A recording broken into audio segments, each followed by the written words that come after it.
ஓம் ஸ்ரீ குருவே சரணம். இன்று கார்த்திகை மாதம் 5ஆம் தேதி மற்றும் 6ஆம் தேதி. மனவேதனைகள் தீர்வதற்கு சித்தர்கள் மகான்கள் காட்டும் அற்புதமான வழிபாட்டு முறையானது நேற்று 20/11/2025 மற்றும் இன்று 21/11/2025 வியாழன் அன்று மற்றும் வெள்ளிக்கிழமையில் நாம் கடைபிடிக்க வேண்டியது. செய்தவர்கள் பல பேருக்கும் இதை எடுத்து சொல்லுங்கள், செய்யாதவர்கள் இப்பொழுதாவது தெரிந்து கொள்ளுங்கள்.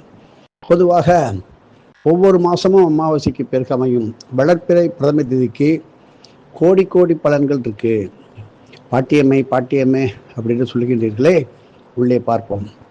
அந்தந்த வளர்ப்பிறை பிரதமை திதியில் குரு வழிகாட்டலுடன் நீங்கள் செய்யப்படும் பூஜைகளுக்கு அளப்பரிய பலன்கள் வந்து சேரும்.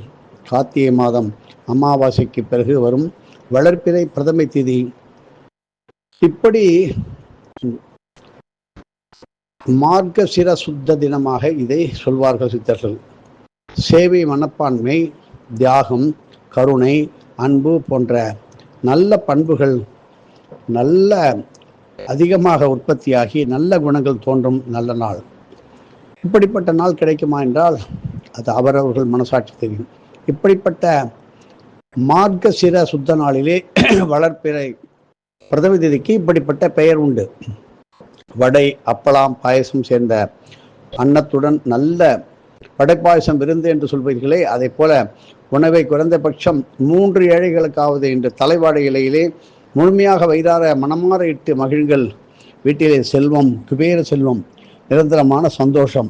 வறுமை எப்பொழுது வாட்டுமோ, கடன் எப்பொழுது வந்து கழுத்தை நெரிக்குமோ, எப்பொழுது எதிரி வந்து என்னை எது செய்வானோ என்று பயந்து கொண்டே நடுங்கி கொண்டே காசு பணம் நிறைய வச்சிருப்பாங்க. வீட்டில் நிம்மதி இருக்காது. ஓடி ஓடி ஒளிவாங்க, பதுங்குவாங்க.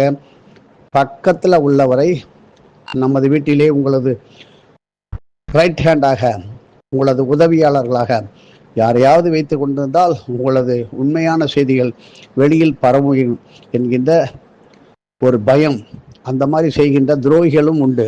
இதிலிருந்து தப்புவதற்கு, மானம் போகாமல் இருப்பதற்கு, இப்படி இருப்பவர்கள்தான் நல்லவர்களை விட்டுவிட்டு தேவையானவர்களை தன் வீட்டில் வேலைக்காரர்களாகவும் கார் ஓட்டுநர்களாகவும் இப்படி நமது குலம், நமது வர்க்கம் என்று நினைத்து சில பேர் என்ன செய்கின்றார்கள்? ஒரு விதத்தில் நல்லது. ஆனால் அவர்கள் உங்களுக்கு என்ன செய்வார்கள்? உங்களை பற்றி பெரிய இடங்களிலே உங்கள் வீட்டில் நடக்கின்ற நல்லது கெட்டது, வரவு செலவு அத்தனையும் வெளிவந்துவிடும். இதுதான் சொல்லுவாங்களே, உன்னை பார்த்து ஊரே சிரிக்குது. அதுக்கு காரணம் நீங்கள் ஊட்டி வளர்த்து, சோறு போட்டு வளர்த்து, ஆளாக்கி நல்ல துணிமணி கொடுத்து வச்சு கொண்டிருக்கீங்களே, அவங்களும் அதற்கு உங்களுக்கு எதிரியாக கூடியிருந்து குழி பறிப்பார்கள். இப்படி கூட இருந்து குழி பறித்து பல குடும்பங்களை ஏமாற்றி வருகின்றவர்களுக்கு கடுமையான தண்டனைகள் அவர்களே கண் பார்க்கும் அளவுக்கு அதை அனுபவித்து விட்டு தான் இந்த பூவுலகை விட்டு புறப்படுவார்கள். மேலும் தலைமுறைகளும் அப்படித்தான் தவிக்கும். ஆனால் இன்று அதற்கெல்லாம் ஒரு நிவாரணம். வீட்டில் இதை செய்ய முடியலை என்றால், அறுசுவை உணவில் செய்ய முடியவில்லை என்றால், இன்று ஹோட்டலில் முழு தலைவாடைகளிலே ஏழைகளுக்கு இதை வாங்கி கொடுத்து ஸ்ரீ கங்காதேவியை போற்றி, கங்காதேவி நமகா என்று இன்னைக்கு நாள் முழுக்க சொல்லுங்க. இதை பற்றி நமது அகஸ்திய விஜயத்தில் போட்டிருக்கிறோம். அந்த புத்தகம் வாங்குவதற்கு தயவு செய்து அலுப்பப்படாதீர்கள், விட்டு விடாதீர்கள். காரணம், நாளைக்கு ஒரு மகான் சொல்லியதை செய்து காட்டி பல பேரை செய்ய சொல்லி அது விட்டு விட்டால் அதை புத்தகமாக இப்பொழுதெல்லாம் நாடி என்று ஓலையை தேடி ஓடுகின்றோம்.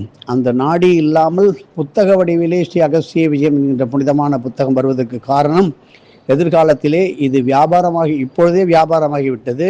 இன்னும் அதிகமாக நான் தான் தெரிந்து கொண்டேன், நான் தான் கற்றுக்கொண்டேன் என்று சொல்கின்ற ஒரு நிலை வரும். ஆகையினால இப்பொழுதே ஸ்ரீ அகஸ்திய விஜயம் என்கின்ற புனிதமான ஆன்மீக இதழை பெற்று நீங்கள் ஒவ்வொரு வீட்டிலும் இருக்க வேண்டும். அந்த அகஸ்திய விஜய புத்தகம் வந்துட்டனாலே உங்களுக்கு ஒரு நல்ல காலம். காரணம், இன்று ஏதோ ஒரு தீர்வு காண வேண்டும், முடிவு எடுக்க வேண்டும், நல்ல வேலை செய்ய வேண்டும், எப்படி இருக்குமோ என்று யோசனை செய்வது உண்டு. இதற்கு உதாரணமாக நீங்கள் அகஸ்திய விஜயத்தை ஒரே ஒரு பக்கத்தை எதை வேண்டுமானாலும் பிரட்டுங்கள். உங்களது மனதில் ஏற்பட்ட பிரச்சனைக்கு ஒரு தீர்வு கொடுக்கின்ற அந்த பகுதியாக அதில் காட்டும். இப்படி இந்த வழிபாட்டில் நீங்கள் செஞ்சீங்கன்னா நம் மனதை அப்படியே நெருடி கொண்டிருக்கும் எப்பேற்பட்ட வேதனையும் தணிக்க மகான்கள் தக்க உத்தமர்கள் மூலம் நல்ல வழி காட்டுகின்ற நல்ல நாள் இது. நமது சித்தர் குல வாக்கு. திருக்கணித முறைப்படி விசுவாச வருஷம் கார்த்திகை மாதம் 5ஆம் நாள் 20/11/2025 நேர்த்தி 12/18 முதல் இன்று 21/11/2025 மத்தியானம் மாலை 2:47 வரை மார்கசிர சுத்த வளர்ப்பிறை பிரதமை அற்புதமான நல்ல நாள். இப்படி சந்தர்ப்பங்கள் எல்லாம் கிடைக்கும்போது அதை நல்ல முறையில் பயன்படுத்திக் கொள்ளுங்கள். இன்று பசுமடி பால் தானம் கொடுங்கள். இன்று பசுக்களுக்கு வயிறார உணவு அளித்து கோபூஜை செய்து வீட்டில் மகிழுங்கள். லட்சுமி கடாட்சம் எதிர்காலத்திலே ஒரு பக்கமாக போய் சேர்ந்து கொண்டே இருக்கிறது. அதை சரியாக நிரந்தரமாக எல்லோருக்கும் சேர வேண்டும் என்பதுதான் இறைவன் கொடுக்கின்ற மழையைப் போல ஒவ்வொருத்தரை அப்படியே சேர்த்து வளர்த்து கொண்டு வேதனையில் மாட்டுவார்கள். இப்பொழுது எந்த நேரத்தில் தேள் கொட்டும், எந்த நேரத்தில் எறும்பு கடிக்கும் என்று நான் சொல்லுவோமே, அது போல எந்த நேரத்திலே நமது வீட்டிலே நாம் வளர்த்தவனே உள்ளே புந்து ஆட்டையை போடுறானோ அப்படியெல்லாம் விளைகின்ற அப்படி நினைக்கின்ற நேரம் வருகின்றது எதிர்காலத்திலே. ஆனால் எதையும் ஒரு குரு நம்பிக்கையுடன் செய்யும் பொழுது வெற்றி அதிகமாக கிடைக்கும். நல்ல பலன்களும் உங்கள் தலைமுறையை காக்கும். எதையும் மறைக்க அது வியாதியாக மாறும். அதை சொல்லி ஒருவரிடம் அதற்கு நியாயமானவரிடம் சொல்லி அதற்கு ஒரு சொல்யூஷன், அதற்கு ஒரு முறை கேட்டு தெரிந்து கொள்ளுங்கள். ஒரு மந்திரத்தை ஜபத்தை உருவேற்றும் போது அதை எங்கு சென்றாலும் மனதில் அது அந்த மந்திரமானது, அந்த ஜபமானது, அந்த நினைவானது, அந்த எண்ணமானது, அந்த செயலானது நீங்கள் செய்யும் வேலையுடன் சேர்ந்தே ஓட வேண்டும். அதுதான் மந்திர உருவேற்றுதல். இன்று ஐயர்மலை சிறப்பு கிரிவலம் வெள்ளிக்கிழமை மற்றும் சனிக்கிழமையிலே சந்தோஷி மாதா சரிதம், அந்த சரித்திரத்தை விவரமான பெரிய பதிவுதான். ஆனால் கடைசி வரை கவனமாக கண்டிப்பாக படங்கள் படிக்க வேண்டும்.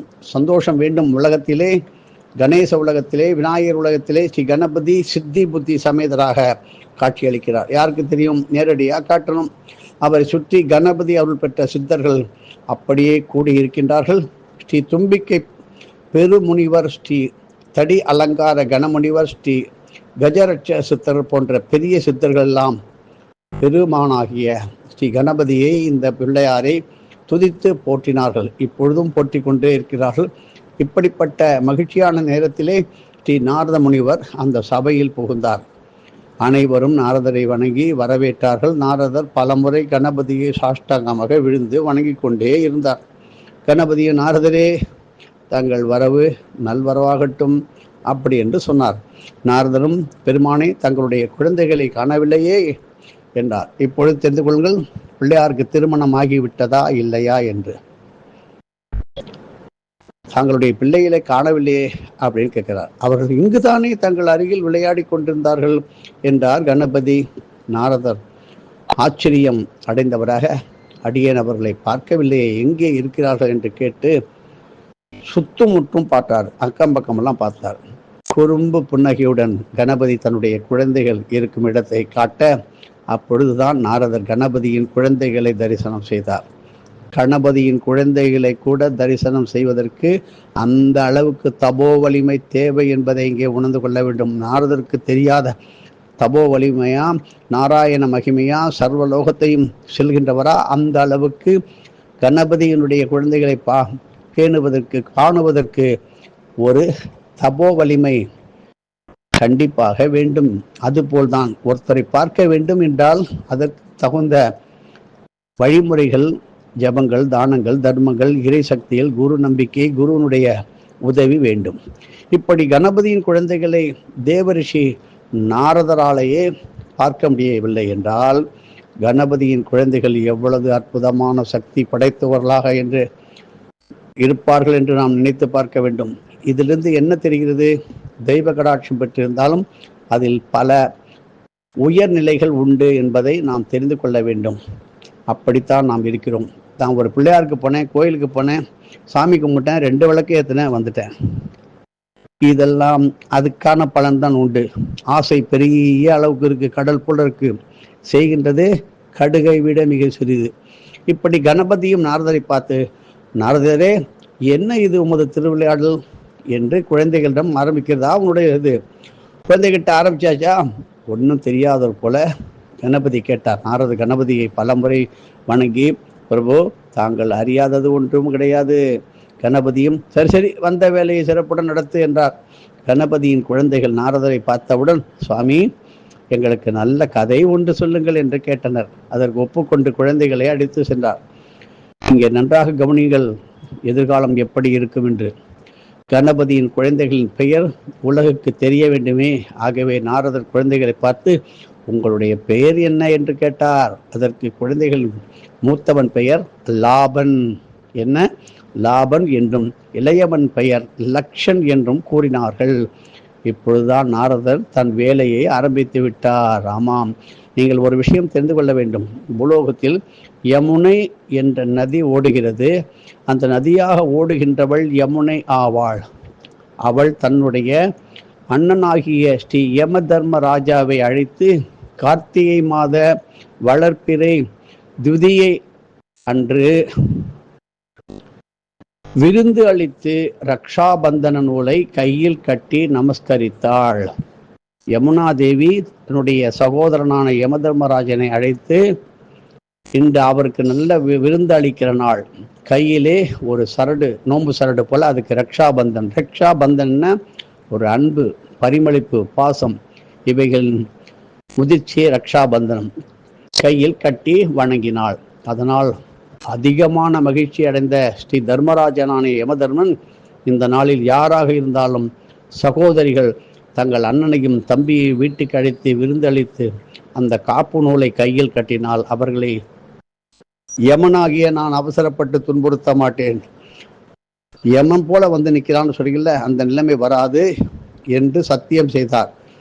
அந்த வரத்தையும் நமக்கு கொடுத்தார் நாரதர் மூலமாக. இப்பொழுது நமக்கெல்லாம் ரக்ஷாபந்தனம் காப்பு நூலை கட்ட தங்கை இல்லையே, நீங்கள் என்ன செய்ய போகிறீர்கள் என்று சூச்சகமாக தன் காரியத்தை குழந்தைகள் மனதிலே, அப்படியே பிள்ளையாருடைய குழந்தைகள் மனதிலே நாரதர் ஊட்டி விட்டார். பிறகுதான் தன் வேலை முடிந்த திருப்தியில் கணபதியிடம் விடை பெற்று கொண்டு கணபதி உலகத்தில் இருந்து திரும்பி சென்றார். இப்படி கணபதியின் பிள்ளைகள் நமக்கு ஒரு நல்ல தங்கை வேண்டும், அப்பாவிடம் கேட்போம் என்று தந்தையாரை பார்க்க சென்றவர் ஸ்ரீ கணபதியை பார்த்து, அப்பா அப்பா எங்களுக்கு ஒரு தங்கை வேண்டும் அப்பா, எப்படியாவது உருவாக்குங்கள் என்று மன்றாடினார். அதற்கு கணபதி, நாரதர் தன் வேலையை நம்மிடமே காட்டிவிட்டாரே என்று யோசனை செய்ய ஆரம்பித்தார். குழந்தைகளோ தங்கைக்காக தீவிரமாய் அடம் பிடித்தார். அப்பொழுது ஸ்ரீ கணபதி, சரி உங்களுக்கு தங்கை வேண்டும் என்றால் அதற்கு ஒரு காரியம் சொல்கிறேன், அதை செய்யுங்கள். நீங்கள் இருவரும் பூலோகம் சென்று ஐயர் மலை என்கின்ற ரத்னகிரீஸ்வர மலை, அதாவது திருச்சி மார்க்கத்திலே உங்களுக்கு தெரியும் ரத்னகிரி மலை, அங்கே ஐயர் மலையை முறையாக பக்குவமாக பக்தியோடு வலம் வந்து ஸ்ரீ ரத்னகிரீஸ்வரரை வேண்டி தவம் இருந்தான். ஈசன் வழிகாட்டுவார். அப்படி நீங்கள் தவம் இருந்தால் உங்களுக்கு வழிகாட்டுவார். இது கணபதி லோகத்திலிருந்து லாபனும் லட்சணும் தம் பரிவாரத்தோடு பூலோகத்துக்கு வந்து ஐயர் மலையை வலம் வந்து, அவ்வாறு வலம் வந்து நியாய சுதர்லிங்க தரிசனத்தை பெற்றனர். அப்போது மலை உச்சியில் பெரும் ஒரு பேரொளி ஏற்பட்டது. ஆதி முதல்வனாகிய கணபதியே உங்கள் விருப்பத்தை நிறைவேற்றுவார் என்று ஒரு அசரீரி சத்தம் ஒலித்தது. லாபனும் லட்சணும் மிக மிக மகிழ்ச்சி அடைந்து ஐயர்மலை ஈசனை சாஷ்டாங்கமாக விழுந்து வணங்கினார். ஐயர்மலையை சுற்றி பல தடாகங்கள், பெரும்பெரும் குளங்கள் அமைத்து தான தர்மங்கள் செய்து அந்த ஐயர்மலையை ஈசனுக்கு நன்றி செலுத்திவிட்டு கணபதி லோகம் சென்றார்கள். அக்குழந்தைகளின் ஒரு முகத்திலிருந்து, ஒரு தேஜஸிலிருந்து மகா கணபதி ஒரு ஜோதியை உருவாக்கி தன்னுள் ஐக்கியப்படுத்தி தன் உடம்பிலிருந்து நியாய சுதர் ஜோதியை அப்படியே வெளிக்கொண்டு வந்து புத்தி என்ற தன் மனைவியை ஒளி வடிவில் சேர்த்து சந்தோஷி என்ற பெண் தெய்வத்தை கொண்டு வந்தார். இப்பொழுது புரிகிறதா சந்தோஷி மாதா எங்கிருந்து வந்தாள் என்று? லாபனும் லட்சணும் அவள் கையால் ரக்ஷாபந்தனம் என் காப்பு கயிறு கட்டி கொண்டு மகிழ்ந்ததோடு மட்டும் அல்லாமல் மக்கள் அனைவரும் சந்தோஷி மாதாவை வணங்கி நலம் பெற வழி செய்த நல்ல நாள் இன்று. இதை பற்றி நமது ஆன்மீக புனிதமான அகஸ்திய விஜயத்தில் விளக்கமாக கூறியிருக்கிறோம். ஆகவே அனைவரும் வாழ்க்கையில் சந்தோஷம் அடைய ஐயர் மலையை விடாமல் கிரிவலம் வாருங்கள். இப்படி கிரிவலம் வந்தால் ஸ்ரீ மகா கணபதியை உங்களுக்கெல்லாம் அருள்வாக்கு அளிப்பார்.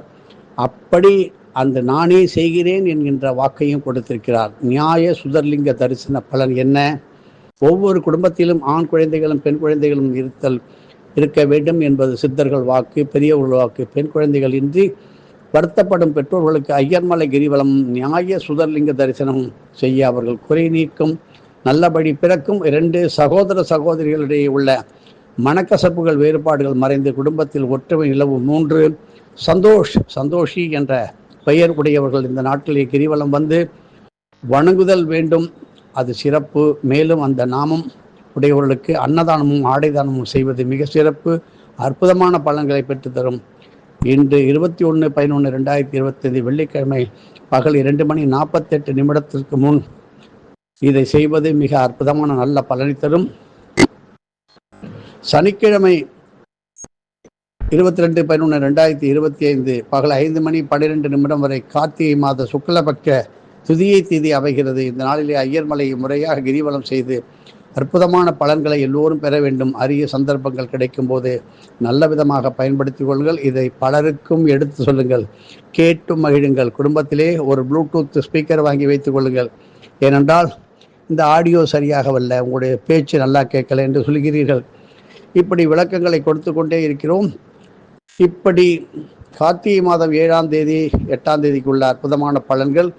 வளமான வாழ்விற்கு அக்ஷய சக்தினால் மனவளம், உடல் வளம், உள்ள வளம் மட்டுமே அக்ஷய சக்திகள் என்று நினைக்கிறோம். சுற்றுப்புற சூழ்நிலை, அலுவலகம், உற்றார் உறவினர், நண்பர்கள் எல்லோரும் எல்லாவற்றிலும் பிரச்சனைகள் இன்றி அமைதியாக அப்படிப்பட்ட நிலையில் அமைய உதவுவதும் அக்ஷய சக்திகள் என்பதை தெரிந்து கொள்ள வேண்டும். இப்படிப்பட்ட அக்ஷய சக்திகளை தரும் சலமே விளங்குளம் ஆகும். நாம் அறிந்த அஷ்டதிக் பாலகர்கள் அல்லாமல் 16 திக் பாலகர்களும் வந்து வழிபடும் இறைவனே விளங்குளம் ஸ்ரீ அக்ஷயபுரீஸ்வரர். சனீஸ்வர லோகத்திலிருந்து சனீஸ்வரர், பிருகத் சனீஸ்வரர் இருக்கின்றாரே, பூச நட்சத்திரத்துடைய ஸ்தலம் அந்த இடம்.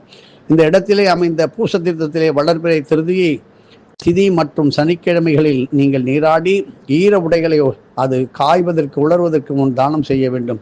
இதனால் குடும்பம், தொழில், அலுவலகம், உறவு, சுற்றுச்சூழல் ஆகியவற்றில் உள்ள மன வேறுபாடுகள், எப்பேற்பட்ட பகைமை நீங்கி மன அமைதி, சாந்தம் உண்டாகும்.